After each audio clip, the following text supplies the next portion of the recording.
Hello and welcome to our talk on class, socioeconomic status, and schools. As we move into this module, some learning outcomes that we will explore will be connected to thinking about the class structures and the factors that actually contribute to the distinct class divisions that we see in our communities. We'll also outline the 5 factors that contribute to individuals and family SES status.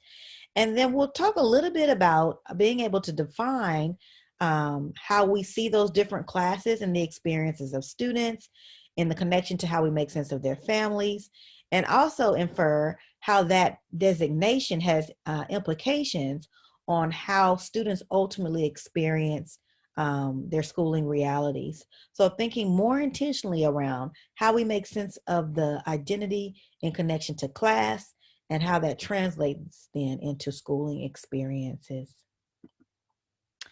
As we talk and work through this module, as always, we will start with a common understanding of what I am referring to when I reference class.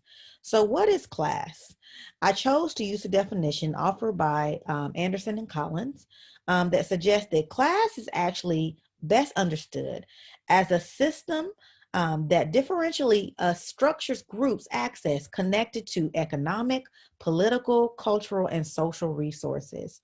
Oftentimes we think about class and we don't account for those different aspects, but it's very important to note that when we're referencing class identity in this module and within this course, that we're attending to a group's access in connection to not only economic resources, but also thinking about political, cultural, and social connections as well. As we're attending to class and how we see it show up, there are 2 main perspectives connected to the viewpoints on class structures. The first being those that accept the existing kind of socioeconomic levels that we know that are persistent in society. Typically, these perspectives align with the notion that there's opportunities for social mobility for individuals in certain class structures. And so you have this ability to move into higher classes after you finish college if you work really hard. Also on this first perspective of class structure, there are thoughts that individuals who have not been able to achieve upper and middle class status are often seen as not trying as hard or being less capable, right? And so the reasoning behind why that individual or why a certain person or a certain community has not been able to kind of be socially mobile in the class system is because they haven't worked as hard as others. And oftentimes in this perspective, in connection to thinking about viewpoints in class structure, there's this notion that the hardship that is faced often by those in the lower classes is blamed on their lack of connection to certain middle class values and behaviors, right? And so it centers this notion that the fault of where you exist within the class structure is individually based, okay? The other perspective, most dominant perspective that we understand when we're thinking about viewpoints in class is this perspective that there are very strict and distinct class divisions that are often recognized in many of the societal spaces that we exist, right?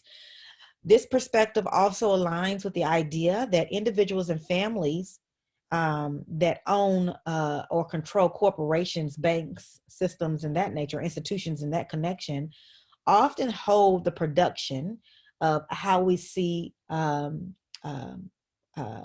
certain aspects of class systems persisting, and typically are who compromise or who comprise the privileged upper class, right? So there's a group of individuals and families that hold the majority of the power in connection to thinking about corporation control, banks, etc. The means of production that are associated with how the majority exists in society. So how we assess and access certain aspects of resources in society is controlled by a nucleus of individual and family power.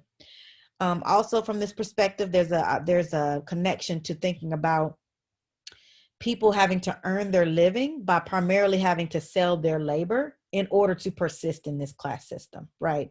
So this idea that you have to be willing to work in order to ascribe to certain aspects of middle and working class identities And that is in that orchestration of selling their labor that you're able to attempt to acquire the status that aligns with middle and working class identities. So there's a connection between those two, because the previous sentiment or perspective was around those that hold the power, the corporations, the institutions, the banks, etc., that comprise the upper middle class, the upper class. And then there's the group of people that primarily have to sell their labor in connection to those modes of power in order to sustain and connect to their class identities. And in this perspective, in the opposite realm of how we made sense of the first viewpoint around class structure, is this idea that although there are some individuals that do move from one class level to another, oftentimes those opportunities for social mobility are extremely limited. And so there are these two very distinct kind of viewpoints that often undergird conversations around class. And it's extremely important, even as I'm sharing, that we think about what we've come to understand and think about when we think about defining class, and how we've seen it either take place or even how we're making sense of our own class identities. And we'll talk about that as we move forward. Most people, when we're attending to class, are caught in what is considered to be a socioeconomic strata in which they are born, right? And so the suggestion from the data and the research would say that most people typically sustain themselves in the same class level that they were ultimately born, because of the political and economic system that sustains them there. So although we know that when we're thinking about ideology, right, what perspectives, what ways of knowing around class that people have, there are these two viewpoints that exist. The data suggests that given those perspectives that folks most align with, the data suggests that most people are typically maintaining their class status connected to how they were born into certain family dynamics. And so we'll unpack that a little bit further as we move throughout this talk. And so a big part of that then is to make sense of this idea of class identity. So now we know the perspectives that align with what class is. We have a common definition of what class means in connection to how we're making sense of it in this module. It's important to think about then how that translates into how people define and think about who they are. And so I wanted to center this conversation on this in this beginning portion of the presentation around class identity and social stratification.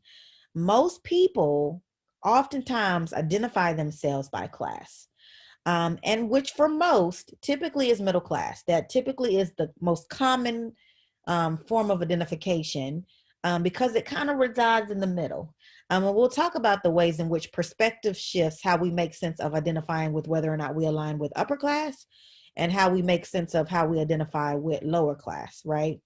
And why we know that there's a suggestion that most folks just opt to default to wanting to identify themselves as middle class.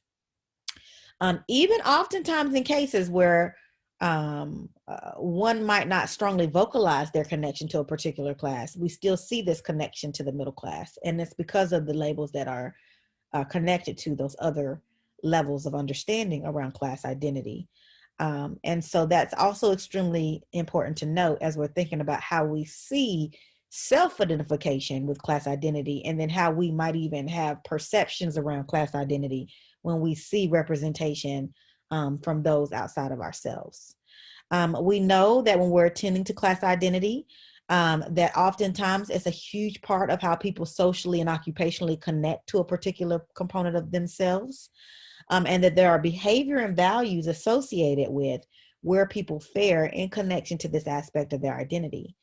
It's important to note that oftentimes, because there is this sense to connect with a piece of our identity connected to class that might not readily be accurate in how we're defining ourselves, we need to acknowledge the intersection of how we also see people attributing their class identity also to where they feel like they fare in connection to their ethnic identity and all the other, and also other modes of identity, specifically thinking about religious identification, etc., right? And so they don't often at times align that class identity solely on economic circumstances. They're looking at their connection to their class identity from these other groups that they connect with. And so it's important to know, again, how we're making sense of the term class, and then how that translates then into how people make sense of their identity. So social stratification, what am I referencing when I'm talking about social stratification? This is the way then that we know how people rank themselves in connection to that aspect of their class identity. So now that we know that class is made up of more than just economic circumstances, right? Even though it's greatly influenced by that, and we now know there are other things that contribute to that, social stratification gives us the language to think about how that then comes into play. And so as we're attending to social stratification and class identity, we're looking at the ways in which within our systems, our societies, we rank individuals and families based off of how we see these components of class taking place. Specifically as we're attending to income, education, occupation, wealth, and power in how we see individuals and families in society. And thus inequality ultimately perpetuates itself because of these differential rankings and the division of labor that we often associate with these components of social stratification that we are explicitly and implicitly perpetuating in the spaces that we're in. We'll talk about each of these different kind of tenets as we move forward, but it's extremely important to notice how we have made sense of these aspects of class identity in the experiences that we ultimately have had, particularly attaining to how we, for example, see certain jobs as being more worthy or more important than others or more popular, right? And so we create this hierarchy based off of occupation, and occupation is thus connected to economic circumstances or economic realities, right? And so there's this very fine line that threads these components of class together that has implications for how we engage and how we see this persistent in student experience, and that ultimately translates into how we exist in our social spaces. We also know that as we're attending then to social stratification and how we rank individuals and families based off of these different aspects, that those that hold higher ranking positions when we're attending to class identity oftentimes are connected to wanting to maintain their position and the power connected to it, thus creating a challenge in thinking about disrupting some of the ways that we make sense of these things, because it really forces us to have those of us that might align with those higher ranking positions to disrupt how we've connected very closely to that connection of power that's associated with where we fare on the ranking list. This often also creates challenges around disruption of policies and practices that restrict the chances of thinking about a more equitable model of how we're making sense of experience, which is ultimately the key in establishing and maintaining this system of social stratification that we know that exists in our society. We know that many people in the US receive either high, very high, or low rankings on the social stratification system based off of the characteristics that ultimately that they have no control over, right? And so this is where we pull into the definition of class, right? Thinking about the social, cultural, political, economic aspects of class and how it truly plays itself out, and how we realize how complex class truly is, and that it really is connected to and ingrained very deeply in our society to more than just the economic circumstances of individuals. And then ultimately, because of that, then we embody some of these deficit narratives that underscore how we make sense of these components of stratification that people often don't have control over. And then it just persists. It's cyclical, right? It continues to repeat itself over and over and over again. What do I mean by that? I mean, oftentimes women, people with disabilities, the elderly, children and people of color are often granted very little prestige as we're tending to where we think they fare in class identity based off of those components of social stratification. We also know that when we're attending to these characteristics that often we don't have control over because of how we've systemically seen these things repeat themselves, some of the people in those groups or some groups that we're born into then become the ones that we maintain for our whole life trajectory. And we often just learn to ascribe to the ones that our parents are connected to, right? And so if we are born into a higher ranking socioeconomic position, oftentimes we just embody that and we maintain that, and we don't really, or might not even be consciously aware of what that then might mean for those that are born into other circumstances, right? Because we're not challenged to think about that. And then to think about that level of privilege that might align with that privilege that we've been granted in what we've been born into, as an opportunity to potentially disrupt and look for more opportunities for more equitable circumstances. And so this resonates very closely to some of the conversations and thoughts around power and privilege that we unpacked in Module 2. And thinking about the advantages and the privileges that we are born with, and then what that ultimately means around the experiences of the whole, right? So for us to be privileged in aspects of our class identity that we were born into, right, that we didn't necessarily earn, as suggested from the perspective that you can just work really hard and have access to particular resources and things, then there must be those on the other side of the spectrum that are also born into circumstances that they have no control over, but don't have access to advantages and privileges, and have to work through challenging circumstances and situations. And how might we make ourselves more conscious around how that systemically sustains itself, right? In not problematizing the individual, but rather looking for opportunities to disrupt the systemic way that we see social stratification taking place.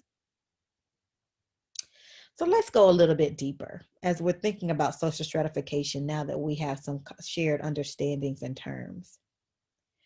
As I suggested when I talked about social stratification, we know that as we're tending to how we make sense of a person's economic condition, we measure it based off of a criterion that is called a person's socioeconomic status, or SES for short. There are 5 determinants of SES that we assess. And those determinants of SES also are a part of that social stratification process that we talked about on the previous slide. They are connected to occupation, educational attainment, income, wealth, and power. And oftentimes, as we see this in school spaces, educators place their students at specific SES levels based off of observation and not fact, based off of sometimes bias and stereotype and not fact, based off of things that we feel like we might visually see, based off of the way in which the student uses a certain type of language or dialect, based off of their connection to their eligibility for certain support programs and resources like free and reduced lunch. And because of that, then that has implications on how that student or how those children and families experience their educational realities. So let's unpack each of these as we move forward in our understanding of SES. So when I reference income, we know that income is the amount of money earned in wages or salaries throughout a year. So this most typically is what people default to when we talk about a person's SES, socioeconomic status. We are typically attributing it to how we're making sense of their income. And so we know that income is what sets the limit on the general lifestyle that you might have as a family. It's typically what's connected to the general welfare of how you are existing, connected to material possessions, consumer goods, certain luxuries that you're connected to or not, how you're attending to savings, your housing, right, where you might live, your connection to your diet, what you can eat, what you have access to in particular communities and spaces. And when we think about income, we must also think about how this then resonates as we think about components of class identity, in thinking about upper, middle, and lower class identities. We know when we're attending to low income and middle income families, typically when it comes to income, families are barely able to cover expenses, oftentimes living paycheck to paycheck. Meaning, and this oftentimes comes as a shock as you even attending to middle class families, that if they were to lose that source of income, that those families or those individuals might be homeless within a few months of losing that income, because it is their primary source of access for their economic security. We know that those that have higher incomes are able to provide a stronger sense of security for their families, oftentimes being able to cover beyond the basic essentials that we see lower and middle income families being able to align with when it comes to how we're making sense of their earned wages and salaries that exist throughout a year. Wealth. And I like to make sure to make a point here. Oftentimes when I go over income and wealth, students use these terms interchangeably, income and wealth, and they are two very different things. And so when I'm thinking about or discussing wealth, or we're attending to an individual or family member's wealth, we're talking about more than just income and how a person ascribes to a salary over a year. We're talking about savings accounts. We're talking about access to insurance policies. We're talking about corporate stock ownership and property, right? Land, right? We're talking about how wealth gives individuals the provisions necessary to guarantee future income. So income beyond what you might ascribe to in a particular year. And oftentimes, as we're attending to components of wealth, we know that it has the potential to be connected to the production of additional income, right? So it's not solely just what you might get in salary within a year. It's connected to other aspects of that. We know as we're attending to wealth and SES, 40% of U.S. households have either zero or negative wealth. And this number might even be significantly different if we attended to the last couple of years as we look at the economy. We know that the wealthiest 1% of our nation's population has held 1/3 of our nation's wealth, okay? 1% of the nation's population holds 1/3 of our nation's wealth. So this is looking at those large corporations and businesses, your Walmarts, your Hewlett Packards, Toyota, General Mills, these big organizations, these big names, family names that hold and have sales revenue that exceeds our gross national income of many countries, just these different groups alone, right? And so that is what we're referencing when we're attending to wealth. And we know that wealth ensures the type of economic security for its holders that enhances access to power and prestige of those who actually have the wealth, okay? So there's a huge difference between thinking about income and what wealth means and who has access to wealth. Wealth gives greater opportunities for economic advantage to the children of those families. And ultimately, then that trickles into educational access when you're thinking about the best private schools and resources and programs. When you're thinking about access to being able to travel, right? There's some components of capital that's associated with being able to travel and see things differently from your own sphere of influence. And when you're thinking about some of the access to medical and health necessity in order to persist in society and access to certain things. So that's what I'm attending to when we're discussing a student's SES and wealth, or when we're talking about class and wealth.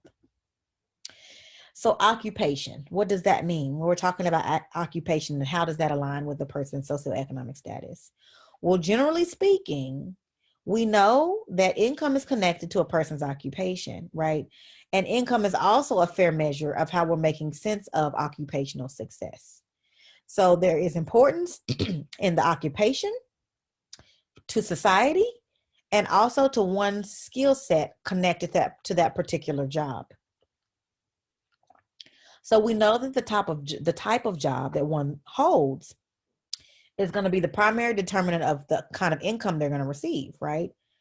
But also relative to that is the occupational prestige associated with said occupations. That's oftentimes something that we don't really think about, and how that then translates into school spaces, right? Occupational prestige shows up time and time again, when we're thinking about how we make sense of who people are and how we make assumptions about people based off of that.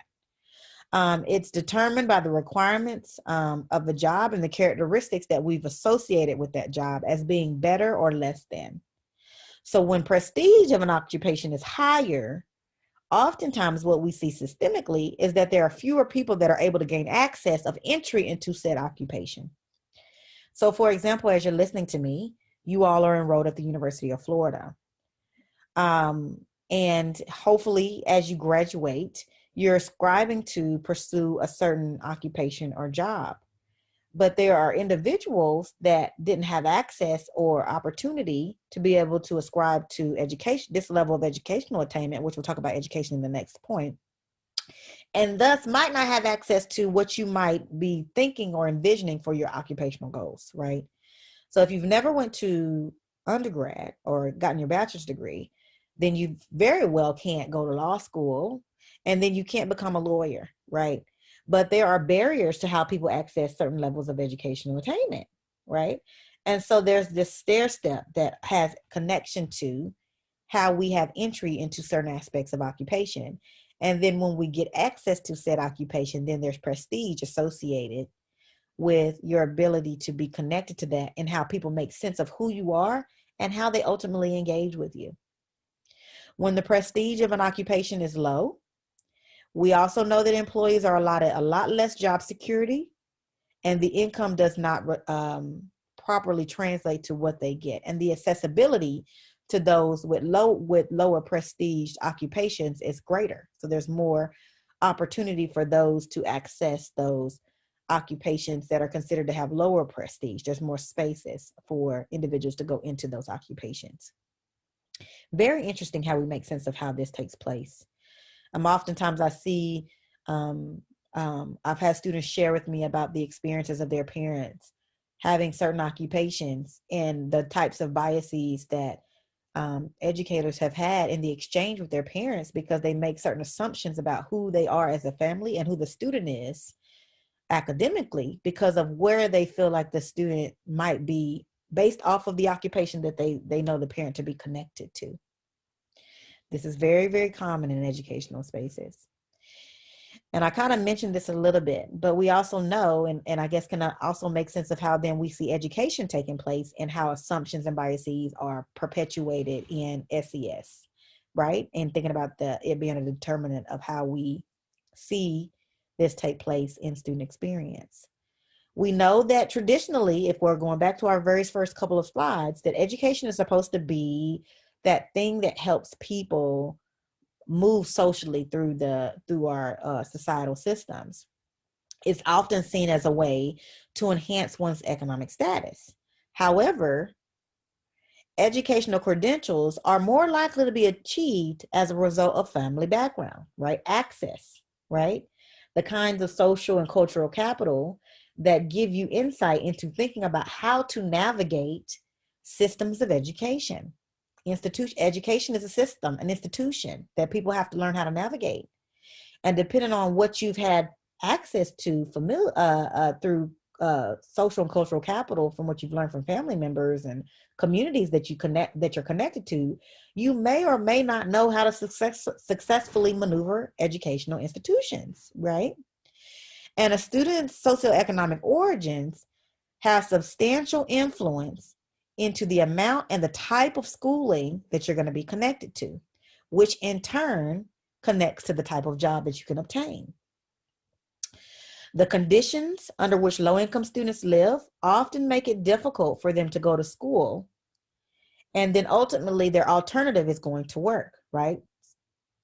Because the conditions of how they're existing in connection to their income puts more emphasis on them needing more income in order to survive. And so they attribute to the importance of the income as the priority, and they have to make those types of decisions. Whereas if you're from a higher income identity, you don't have to make sense of having to push towards supporting family dynamic and income.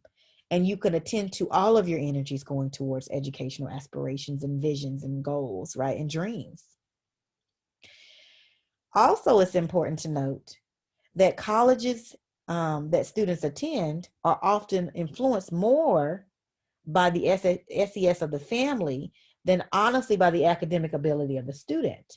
And this is connected to the notion that the access to capital that individuals have to learn how to navigate educational systems becomes how we see that translated into colleges and universities.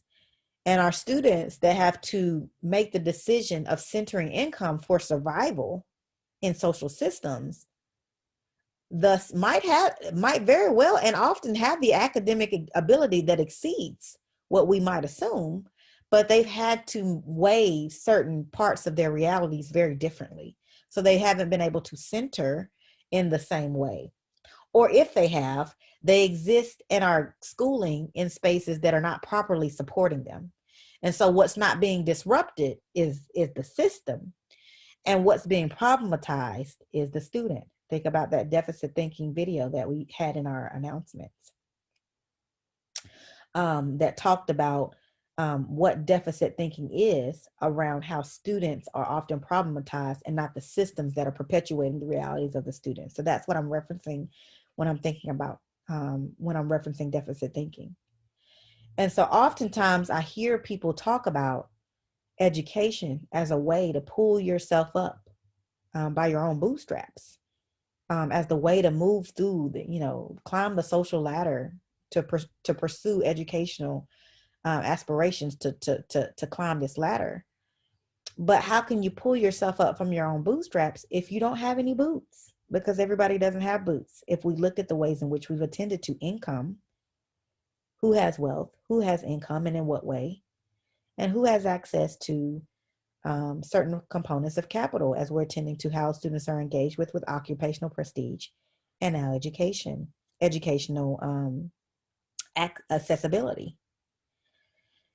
And the very last thing, as we're thinking about the 5 determinants of SES, is this connection to power. And so this is an extension of making sense of how we thought about it in our race and ethnicity module, and now as we attend to it in its connection to class. And so we know that individuals and families who are at the upper SES levels often hold and exert more of the power than those at any other level. So at this point, that should be very clear. We're talking about individuals from upper SES levels being the folks that are sitting on state and local policy boards, boards of colleges and universities, boards of corporations, right? Controlling any resources that ultimately influence the whole, the masses, right? And so it's important to be conscious around how this persists, not to problematize those that align or that are connected to upper SES levels, but to become aware and to know what is happening systemically, right? Wealth and affluence then, oftentimes, because we see such a small percentage, that 1% holding 1/3 of the nation's wealth, creating and persisting an uneven playing field for many students and parents, because they are on the boards and they are dictating what needs to happen, right? In what needs to be in place for their children without necessarily looking at what should be best for the majority. And you might see some cases, and there are definitely situations that I'm very aware of, where you see those with privilege negotiating their privilege to disrupt some of that to create a more equitable space. But we need to see that more happen more often, so that we can attend to truly disrupting some of the systemic ways we've seen some of the challenges, particularly in educational spaces. And so we see, when we're thinking about wealth and affluence, children that are connected to those identities having the best access to the best teachers, advanced placement courses, gifted and talented programs that sometimes are not in all schools, right? They're siloed in very specific places that only certain students have access to. And so this is connected to power and how we see this play itself out. This is also connected to power dynamic and teacher-student relationships, because teachers' biases play into students that we see coming from more affluent families or certain components of occupational prestige. And so they exert a power that suggests that those kids are seen in a very different light than students that come from the other side of the spectrum, as we're making sense of how this shows up. Very important for us to be conscious around how this perpetuates itself in our society. So then, now that we have all of these insights, now that we know about the determinants that make up SES, and why is this important as we move forward and as you work through this module, it's really to challenge us to think about how we might move towards that disruption, how we might move towards teaching for equity and being in educational spaces that aligns us with an equity framework. So rather than thinking about the provision of equal educational opportunity, we need to be thinking about more equitable provisions for educational experiences that acknowledge the perpetuation of some of the existing social and economic inequities that we see in society. And I want to make sure at this point to differentiate between equality and equity. So equality suggests that everyone gets the exact same thing. And the tensions around the use of equality, and where you might see some folks toggling between the use of equality and equity, is that in the current state of where we systemically are and historically how we now know communities have experienced their educational histories, we're not all starting at the same playing field. So to suggest equality would suggest that we're not going to acknowledge the historical ramifications of how we see inequities persisting.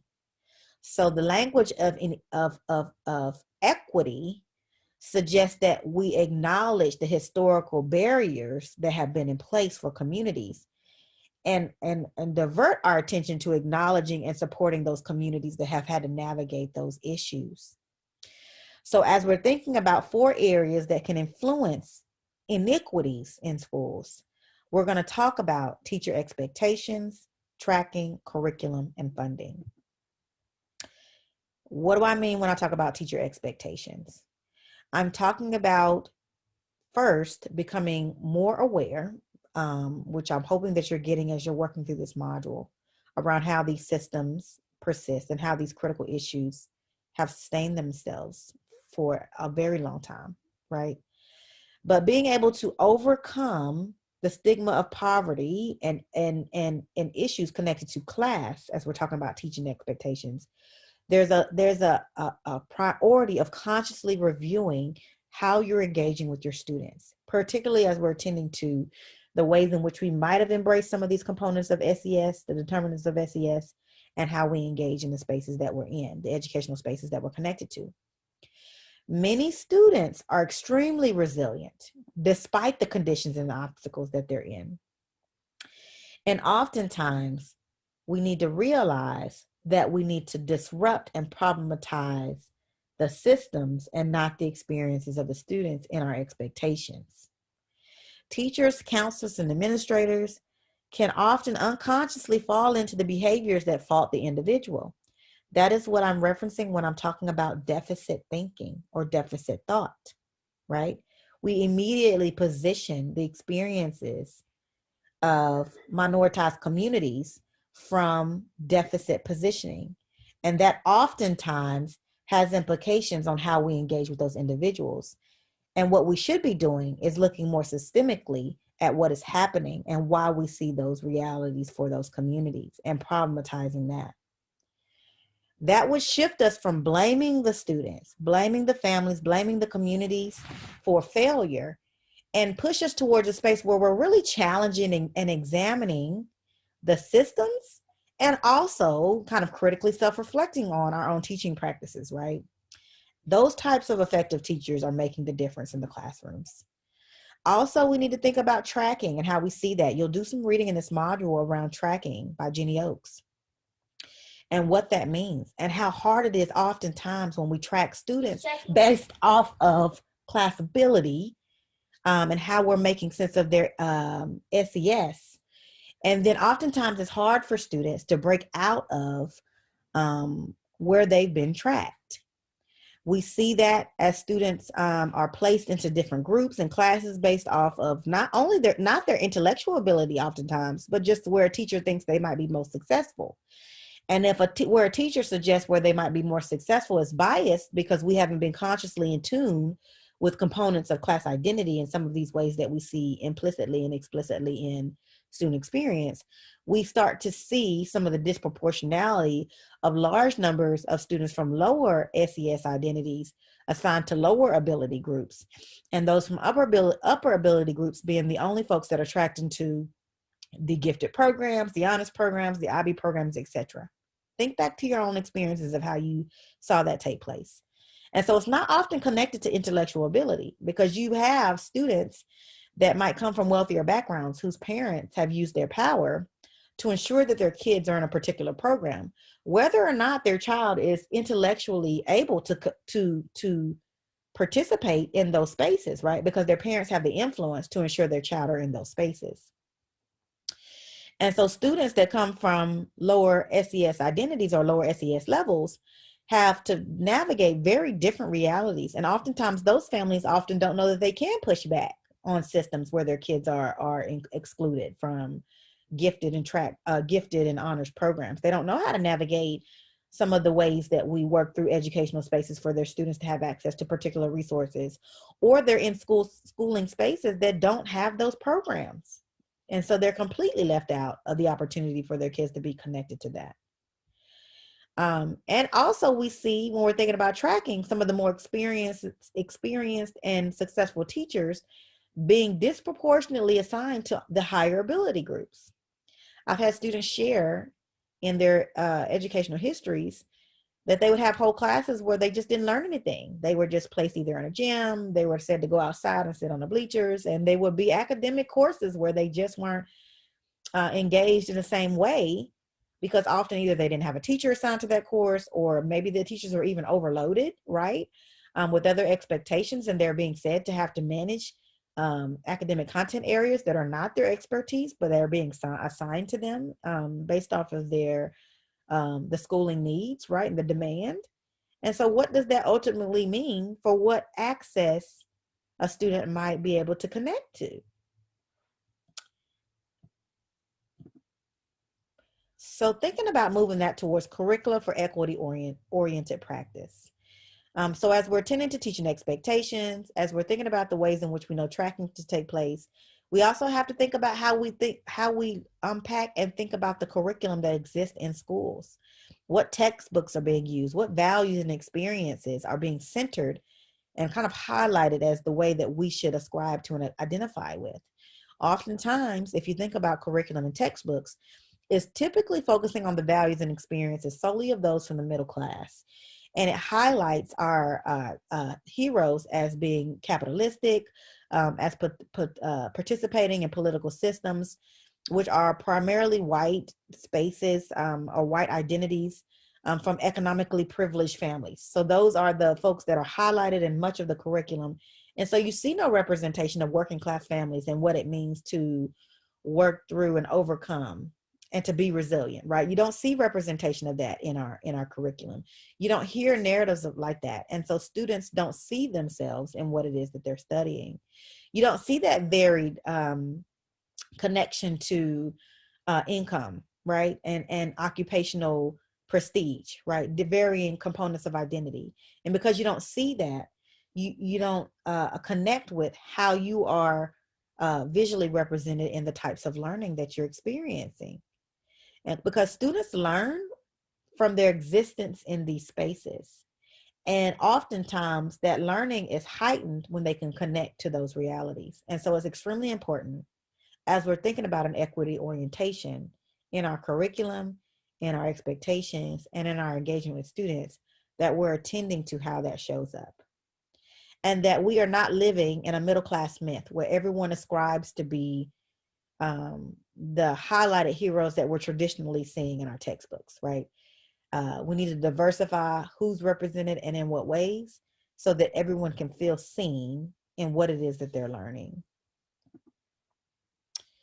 And the very last thing to attend to as you move through this module is to think about school funding, which has a huge part in how students have access to certain resources and how we make sense of um, really thinking about inequities in education. School funding is going to be at the root, at the core of some of that. Education is financed by local, state, and federal resources. But primarily, that money is coming from local and state distributions, somewhere around 43.5 or 48.3% respectively, right? Federal support is substantially less. And so that local and state support is connected oftentimes to property taxes being the communities that you live in, the taxes that you pay on the property that you live in, ultimately is considered a primary source for the local funding of the schools. This is a huge part of the disparities that we see in education that exists from one community to another. And because we see the funding distributions of schools made out in this way, there's oftentimes huge challenges and difference in how we see the experiences of high income families versus those from low income families. Because we know that communities with high income identities, they're going to ultimately generate much more property tax in the homes that they live in that will go towards the types of schools that their kids experience. And those that come from low income communities will ultimately also have the latter. They won't have as high of property taxes that are contributing to the types of funding supports that are present in their schools. This is a huge issue that as you continue to move throughout all of these modules in this course that you'll see persistent as you're even reflecting back on your own experiences with schools. That has to be acknowledged and disrupted in some way if we truly want to embody and embrace an equity framework in education. That is all for our introduction and talk around class, socioeconomic status, and schools. Enjoy the module as you move through your assignments. And as always, if you have any questions, please reach out to your instructor.